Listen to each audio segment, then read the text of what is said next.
Bon, fait que tu as envie de faire la randonnée, mais tu sais pas par où commencer? Ou peut-être que tu en as déjà fait, mais tu t'es perdu?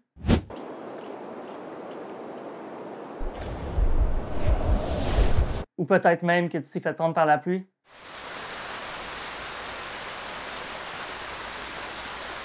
Écoute, ça m'est déjà arrivé aussi, puis maintenant, je prends le temps de bien me préparer pour avoir une meilleure expérience.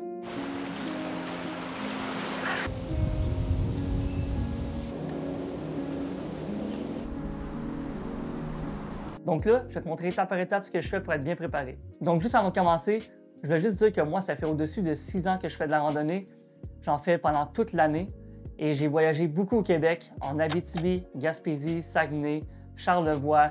J'ai fait le tour, puis pour de vrai, notre Québec, il vaut vraiment la peine d'être visité. La première étape, c'est de trouver la randonnée que tu veux faire. J'utilise l'application AllTrails parce que ça regroupe toutes les randonnées du monde. Personnellement, je préfère chercher ma randonnée avec le site web de AllTrails. Quand tu es connecté, va dans Explorer et Itinéraire à proximité. Ça va ouvrir une carte puis tu vas voir toutes les randonnées qu'il y a dans ton coin. Puis quand il y a une randonnée qui t'intéresse, clique dessus, tu vas voir les détails. Dans les détails, on peut regarder plusieurs choses, mais on va commencer par la distance et le dénivelé positif. C'est en fait ces deux choses-là qui vont majoritairement faire la difficulté d'une randonnée. Par exemple, une randonnée de 7 km avec 200 mètres de dénivelé, on peut se dire que le dénivelé va être quand même partagé, ça va être smooth comme montée, mais si on réduit ça à 4 km et qu'on se donne 300 mètres de dénivelé, ça va être plus abrupt parce que tu as moins de distance à faire et le dénivelé est plus haut. Donc, il faut vraiment faire attention. OK, fait que là, on a parlé de distance et de dénivelé. Mais ce n'est pas la seule chose qui fait la difficulté d'une randonnée. Il y a aussi si le fait que le sentier est technique ou pas. Ici, on doit faire du scrambling. Donc, dans les détails, on peut aller voir les commentaires récents. Parfois, il y a des gens qui vont expliquer les conditions du sentier ou s'il y a des fermetures. Donc là, si tu as trouvé ta randonnée et que les commentaires sont bons, il faut juste que tu achètes ton billet. Il faut acheter un billet quand on va dans un parc national ou dans une ZEC, mais il y a parfois des randonnées qui ne sont pas dans ces parcs-là et c'est gratuit. Je vous conseille d'acheter votre billet en ligne d'avance et de prendre une photo de votre code QR. C'est quand même pratique d'avoir une photo du code QR parce que des fois, il n'y a pas de réseau dans le parc. Puis là, tu veux chercher ton code QR, tes courriels ne loadent pas, il faut aller sur le Wi-Fi. Avec une photo, c'est vraiment simple et rapide. Je conseille aussi de regarder la météo avant de partir pour pouvoir s'habiller convenablement. Et aussi, même quand il fait chaud, je conseille d'apporter un manteau léger. Des fois, ils vendent beaucoup dans les sommets, il fait un peu plus froid, donc c'est toujours une bonne idée de l'avoir si jamais arrive quelque chose. Donc là, c'est le temps de préparer son sac. Comme que je viens de dire, apporter un manteau, c'est toujours une bonne idée. Une trousse de premiers soins, une lampe frontale, des collations, de l'eau bien sûr. Optionnellement, tu peux apporter une power bank pour charger ton téléphone. Et finalement, tu apportes ton téléphone avec toi.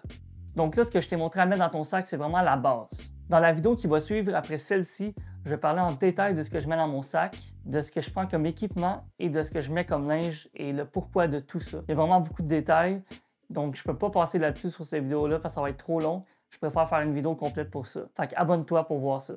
Bon, fait que là, tu as trouvé ta randonnée, la météo est belle, ton sac est prêt. Juste avant de partir, je te conseille d'avertir un ami ou un membre de la famille où est-ce que tu t'en vas au cas où il arrive quelque chose. Parce que ça arrive souvent qu'il n'y a pas de réseau dans les randonnées. Je conseille surtout de faire ça si tu pars tout seul, mais si tu pars avec un ami aussi, je le ferai quand même. Fait que là, c'est le temps de te mettre en route.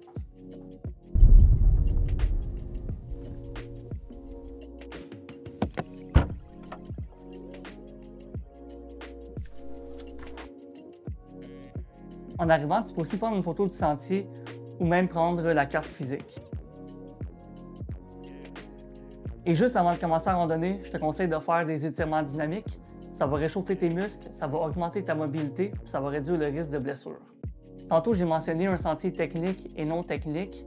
Un non technique, ça va être un sentier vraiment plat, très facile, tu n'as pas besoin de regarder par terre où est-ce que tu mets les pieds. Et un sentier technique, tu vas devoir regarder un petit peu plus parce qu'il va y avoir des racines ou des grosses roches. Donc là, pour la montée, le plus difficile pour ça, c'est le stamina et tes poumons. Ça prend beaucoup d'énergie pour monter et je conseille fortement de mettre le pied par terre au complet, de ne pas piler seulement sur tes orteils ou tes talons pour avoir une meilleure stabilité. Monter, c'est aussi plus demandant que descendre. Fait que prends des pauses quand tu as besoin, bois de l'eau, mange. Il y a souvent des points de vue, donc tu peux arrêter à ce moment-là pour faire ça.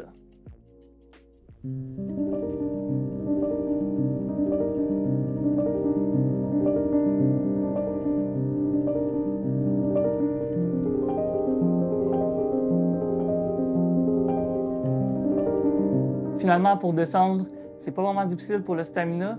Ça va être plus difficile sur les joints et sur ton ballon et ton contrôle. Fait que c'est important de faire des plus petits pas quand tu descends.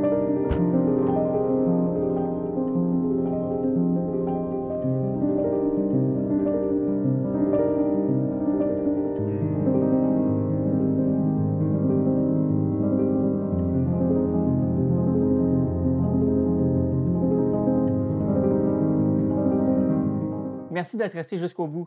Aujourd'hui, on a couvert les bases, mais j'aimerais ça partager encore plus de trucs dans les vidéos futures. Si tu commences, dis-moi en commentaire quel sentier tu aimerais essayer. Et si tu as déjà de l'expérience, je t'invite à laisser en commentaire un conseil que tu pourrais donner aux débutants. Si tu connais quelqu'un qui veut commencer à randonner, partage-lui ma vidéo puis abonne-toi pour voir ce qui s'en vient.